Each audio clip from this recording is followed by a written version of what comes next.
अहिले मानवीयताको कुराको सुन्नुभयो। अहिले 32 वर्षको 34 वर्षको संरचनाबाट सरकार चलाएका अहिलेको शासकहरू जेलमा पसिरहेछ। कारण यो मानवीयतालाई दुर्व्यवहार गरेको कारणले गर्दाखेरि त्यसो भएको। त्यस कारणले यो मानवीयता सबभन्दा पहिले एक आपसमा हुनुपर्छ। हामी पनि मानव हो, तपाईँ पनि मानव हो, तर मानवीयता जुन हामीहरूमा के छ भने एक अर्कालाई हेप्ने दृष्टि, एक अर्कालाई जिस्क्याउने, एक अर्कालाई विद्रेक गर्ने, यो कुरालाई अब समाप्त हुनुपर्ने हो।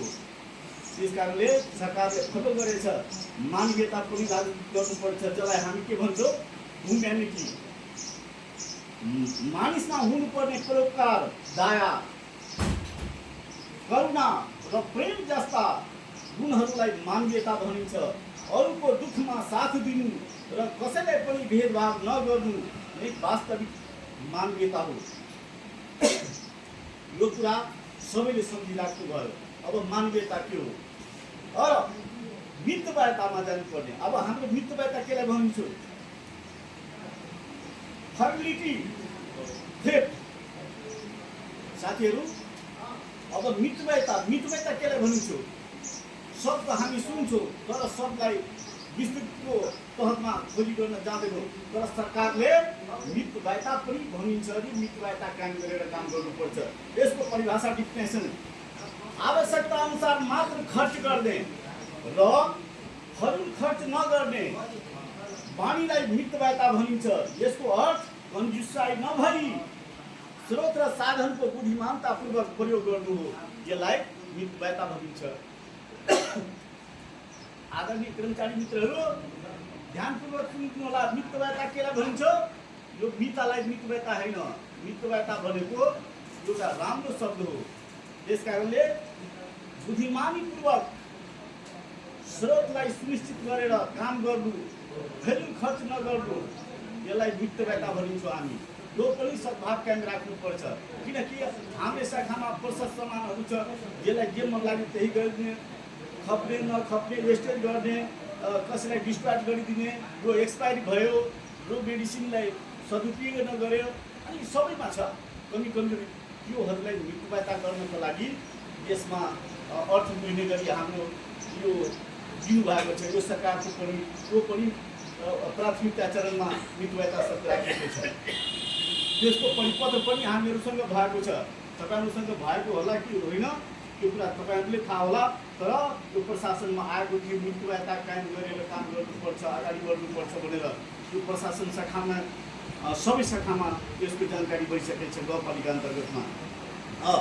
अब के भनेको छ यो सरकारले? सभ्य समाज, सिभिलाइजेड सोसाइटी, यसको बारेमा पनि बुझ्न हामीलाई जरुरी छ।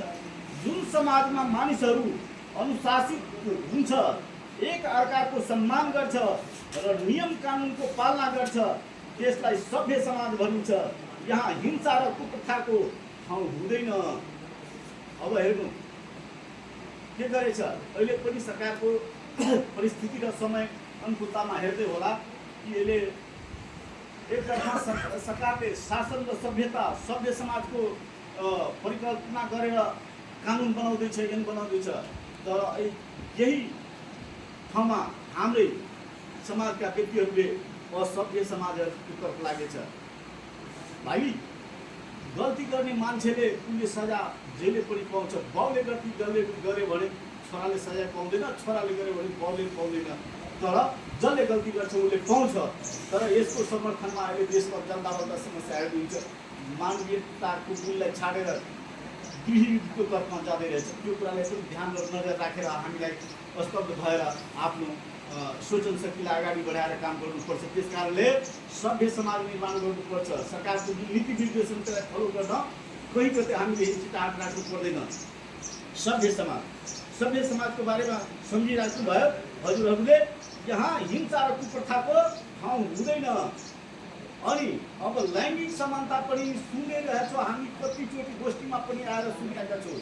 तर यसलाई प्रयोग गर्दैन। तर यो सरकारले फलो गरेको लैङ्गिक समानता पनि हुनुपर्छ। लैङ्गिक समानता भनेको के? महिला, पुरुष वा अन्य लिङ्गका आधारमा कसैलाई पनि भेदभाव नगरी सम्मान अधिकार अवसर र जिम्मेदारी प्रदान गर्नु नै लैङ्गिक समानता हो। यो कुरा त सधैँ हामी बुझिराखेका छौँ, यसको परिभाषा पनि सुनिसकेका छौँ, तर सरकारको नीतिको तहत लैङ्गिक समानता पनि आएको छ। जिन्दगी जिउन र बाँच्नको लागि यसमा अब घरेलु हिंसा पनि दिइसक्नु भएको छ। के भनिन्छ घरेलु हिंसा? के भन्छौँ हामी? Domestic violence.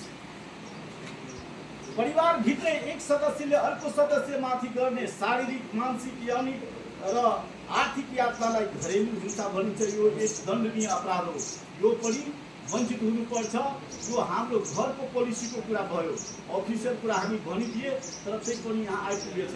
त्यस कारणले साथीहरू यो कुरामा पनि सजग र सतर्कता अपनाउनु पर्नेछ। अब हामी कार्यक्रमको अन्तिम चरणमा पुग्न गइरहेको छौँ। किन? अब जति कुरा भने पनि किन भन्नुहुन्छ तपाईँहरूले? यो सरले त प्रशिक्षणको तर्फमा आइपुगेछ, ओरिएन्टेसन दिइरहेछ, तर आफ्नै मनको कुराहरू व्यक्त गरिरहेछ। त्यो कुरा होइन, हामी सबैको किताब बनाएर आएका छौँ। यस कारण साथीहरू यसमा अलिकति गम्भीरतापूर्वक ध्यान दिनु होला। अब एक व्यक्ति र एक जनता भनेछ सरकारले। एक व्यक्ति केलाई भनिन्छ, एक जनता केलाई भनिन्छ? कुरा त उस्तै हो, एउटै हो। सुन्न, तर यहाँ डिफिनेसनमा के गरेछ? फरक राखिदिएछ। समाजको एक व्यक्ति, यता सुन्नु साथीहरू, आदरणीय हाम्रो सरहरू पनि छ, त म मित्रै भनिरहेको छु, किनकि